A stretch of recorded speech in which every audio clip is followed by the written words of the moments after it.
In this episode, we're taking a look at a wide range of Liverpool legends, men and women who found fame for very different reasons, including one who is now admired by millions but was virtually unknown in his own lifetime. But we begin with a man who was, quite literally, a larger-than-life character. We will be marking the 400th anniversary of the death of John Middleton in 6 years' time, but most people in Liverpool know him best by his nickname, the Child of Hale. John was a giant who, if the inscription on his tombstone is to be believed, stood 9 foot 3 inches tall. And that would mean that he is the tallest man that has ever been known to have lived. Opinion is divided as to whether he did reach that towering height, growing up in the hamlet of Hale on the banks of the Mersey, a picturesque village now overshadowed by John Lennon Airport.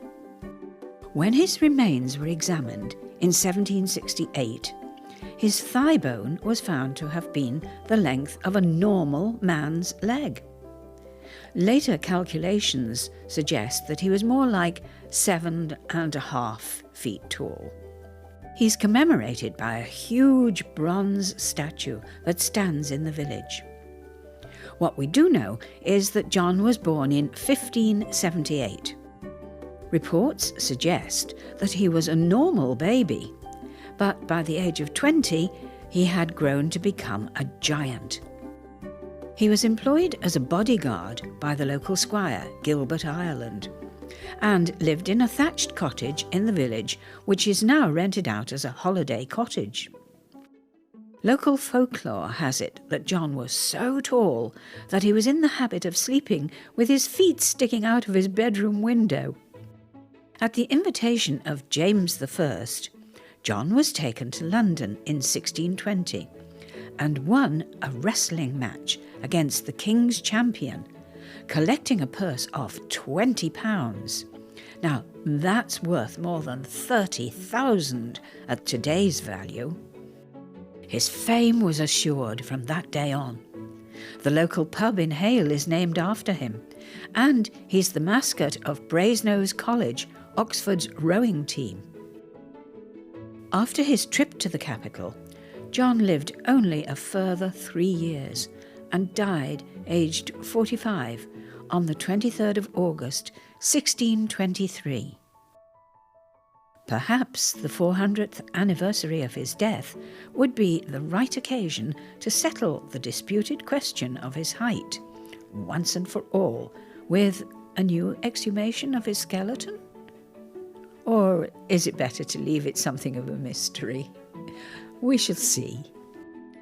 And now, a man who gave away his wealth in a most unusual fashion. Joseph Williamson was born in March 1769. He was an eccentric businessman and property owner who employed teams of men to excavate vast caverns in the Edge Hill district of Liverpool. In his lifetime, he was known as the King of Edge Hill. And after his death, his tunnelling activity earned him the nickname of the Mole of Edge Hill, and even the Mad Mole. Williamson was born in Yorkshire, but in 1780, when he was aged just 11, he left his family and moved to Liverpool, where he worked in the tobacco and snuff business of Richard Tate.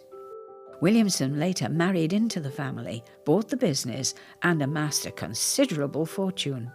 In 1805, Williamson bought an area known as the Long Broom Field in Mason Street, Edge Hill.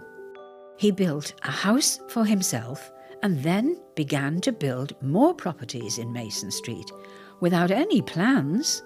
They were said to be of the strangest description.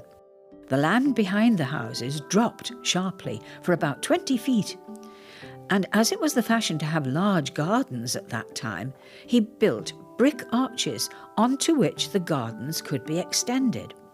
Following this, he continued to employ his workmen and recruited more to perform tasks, some of which appeared to be useless, such as moving materials from one place to another and then back again. He also used the men to build a labyrinth of underground halls and brick-arched tunnels. Labour was plentiful at that time, and with the ending of the Napoleonic Wars in 1816, there were even more unemployed men in Liverpool. The tunnels were built at depths between 10 feet and 50 feet, and they stretched for several miles. Some suggest that there was a method in his madness, in that he was winning stone for building and creating caverns as storage space. After his wife died in 1822, he became increasingly eccentric, devoting most of his time to supervising the tunnel building. Williamson died in 1840, aged 71, at his home in Mason Street. He was buried in the Tate family vault at St Thomas's Church and left an estate of £39,000. The reasons for his building the tunnels have been widely discussed. There has even been speculation that he was a member of an extremist religious sect. Fearing that the end of the world was near, it is suggested that the tunnels were built to provide refuge from Armageddon for himself and his friends. However, the most likely explanation is Williamson's own, that his workers all received a weekly wage and were thus enabled to enjoy the blessing of charity without the attendant curse of stifled self-respect. His prime motive being the employment of the poor. Moving on now to a Victorian philanthropist whose legacy is still going strong. William Hesketh Lever was born in 1851 in Bolton, but it was on Merseyside that he made his fortune, building the Sunlight Soap Factory and Port Sunlight Village on Wirral. This was the foundation for the corporation that operates today as Unilever plc. He was the eldest son of a grocer and started his working life in the family business. In 1886, after working in his father's wholesale grocery business, he established a soap manufacturing company, Lever Brothers, with his brother James. It was one of the first companies to manufacture soap from vegetable oils. And with Lever's business acumen and inventive marketing, it enjoyed great success. Lever and his wife Elizabeth Hume were both active members of the Congregational Church, and he applied its ideals to his business life. In 1887, Lever was looking to expand his business, and he bought 56 acres of land on the Wirral. This was the site for Port Sunlight, where he built his soap works and a model village to house its workers. From 1888, Port Sunlight Village offered decent living conditions in the belief that good housing would ensure a healthy and happy workforce. Lever was a lifelong supporter of William Gladstone and the Liberal Party.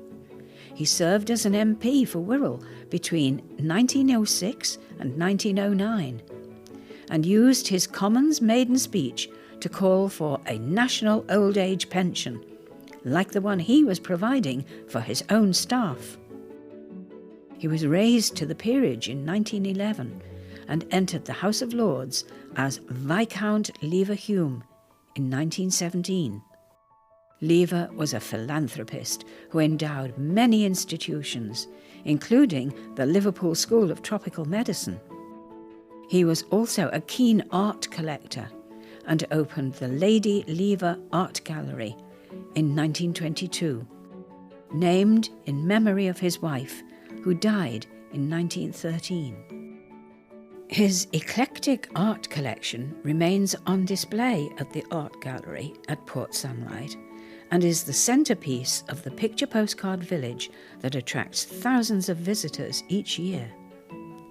Lever died in 1925, aged 74, at his home in Hampstead. His funeral was attended by 30,000 people. Join us after the break when we recall a working-class inspiration to thousands, an infamous woman, and one of Liverpool's medical firsts.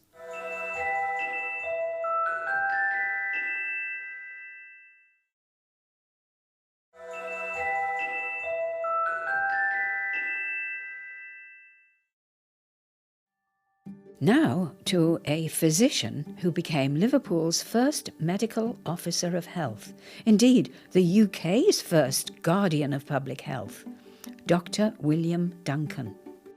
William Henry Duncan was born at No. 7 Steel Street in 1805, the fifth of 7 children of George Duncan, a merchant, and his wife Christian. From 1825 to 1829, he studied medicine at Edinburgh University and graduated in 1829. By 1830, Duncan had begun practicing in Liverpool, publishing a damning analysis of the cholera epidemic of 1832. Duncan pointed to the connection between the disease and the insanitary living conditions of the poor, many living in dank cellars and court dwellings where tenants shared a single tap and an earth closet privy. Duncan submitted evidence to an inquiry by the Corporation of Liverpool in 1833 and also to the House of Commons Select Committee.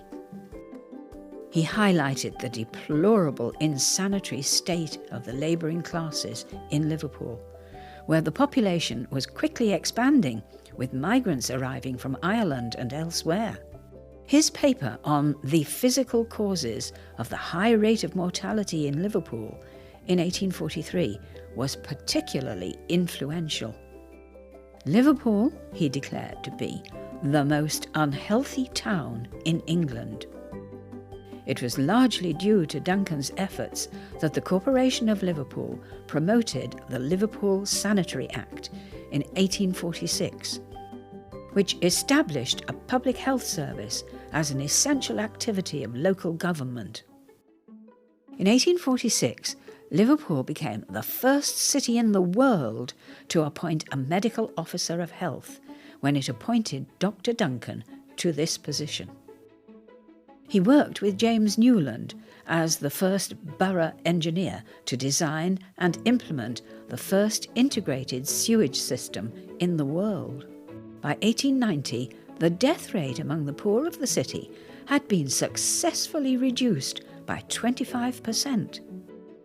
Duncan worked as a physician at Liverpool's Northern Hospital and at Liverpool Infirmary from 1843 to 1848. He helped to establish the Liverpool Medical Society and was the first secretary of the Liverpool Medical Institution. Duncan, whose health had been failing for several years, died in Elgin, Scotland, in May 1863. Now to an American-born woman who was convicted of poisoning her husband at their Liverpool home. She was Florence Elizabeth Chandler of Mobile, Alabama, the daughter of a wealthy banker. But it was as Florence Maybrick that she became a cause célèbre after being convicted of murdering her husband, Liverpool cotton merchant James Maybrick. In 1881, at the age of 19, she married Maybrick after meeting him on board a passenger liner. He was 23 years her senior, and they set up home in Battlecrease House, Aigburth. Florence made quite an impression on the social scene in Liverpool, and the Maybricks were usually to be found at the most important balls and functions, the very picture of a happy, successful couple.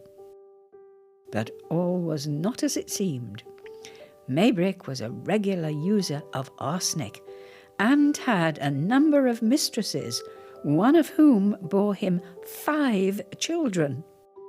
Florence, meanwhile, increasingly unhappy in her marriage, entered into several liaisons of her own.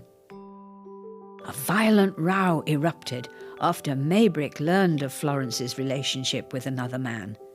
He assaulted Florence and announced his intention to seek a divorce. James Maybrick was taken ill on the 27th of April 1889. His doctors treated him for acute dyspepsia, but his condition deteriorated. James Maybrick died at his home on the 11th of May, 1889. An inquest was held in the nearby Egbert Hotel, long since demolished. A Toby carvery now stands on the site. Florence was accused of murdering her husband, a charge she always denied. She was convicted in a sensational trial at St George's Hall on largely circumstantial evidence, and she was sentenced to death. After a public outcry, the death sentence was commuted to life imprisonment. The case attracted considerable newspaper coverage on both sides of the Atlantic. Arsenic was at that time regarded by some men as an aphrodisiac and a tonic, and James Maybrick had certainly taken it on a regular basis. A city chemist confirmed that he had supplied Maybrick with quantities of the poison over a lengthy period. And a search at Battlecrease House later turned up enough to kill at least 50 people. After detention in Woking and Aylesbury prisons, Florence Maybrick was released in January 1904, having spent 14 years in custody. Although she had lost her American citizenship when she married her British husband, she returned to the United States. Initially, she earned a living on the lecture circuit, protesting her innocence until her death in 1941. Florence Maybrick wrote a book about her experiences soon after her release. A rare copy of My 15 Lost Years is still held by Liverpool City Libraries. Our next subject is more than a legend. He has been an inspiration to millions. He is Robert Noonan, better known as Robert Tressel, author of The Ragged-Trousered Philanthropists, regarded as a masterpiece of socialist writing. But he was buried in a pauper's grave in Liverpool. Born Robert Croker in Dublin in 1870, he was the illegitimate son of a senior member of the Royal Irish Constabulary. Robert was raised by his mother, Mary Noonan, and they moved to London when he was 5. And at the age of 16, he changed his name to Noonan and left home. But in June 1890, he appeared at Liverpool Sessions Court and pleaded guilty to stealing silver and an electroplated tea set worth £50. He had robbed the home of his sister's employer, Charles Fay, a shipping agent, in Courtenay Road, Great Crosby. Robert served 6 months in Walton Jail and, on his release, emigrated to South Africa, where he entered into an unhappy marriage that ended in divorce. He left Cape Town in 1900 after gaining custody of his daughter Kathleen and returned to England, where he settled in Hastings, Kent. For a while, his political beliefs veered towards the right, and he expressed anti-German views. But that was short-lived, and he joined the Social Democratic Federation in 1906. The next year, Robert lost his job and was in poor health.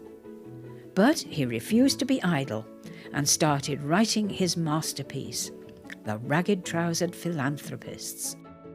He wrote under the pen name Robert Tressel. That's a play on the name for a trestle table, an important part of a painter and decorator's kit. He completed the novel in 1910, But the 1,600-page manuscript was rejected by 3 publishers. He then decided to emigrate to Canada, but only reached as far as Liverpool, where he was admitted to the Royal Liverpool Infirmary, where he died of pulmonary tuberculosis. Noonan was buried in a pauper's grave in Walton Park Cemetery, and the exact location of the grave was lost until it was pinpointed by Liverpool trades unionists in 1970. The Ragged-Trousered Philanthropists was first published in 1914, 3 years after the author's death. It has been reprinted in the UK 117 times and has been translated into many languages. Join us next week when we look at more legends of Liverpool.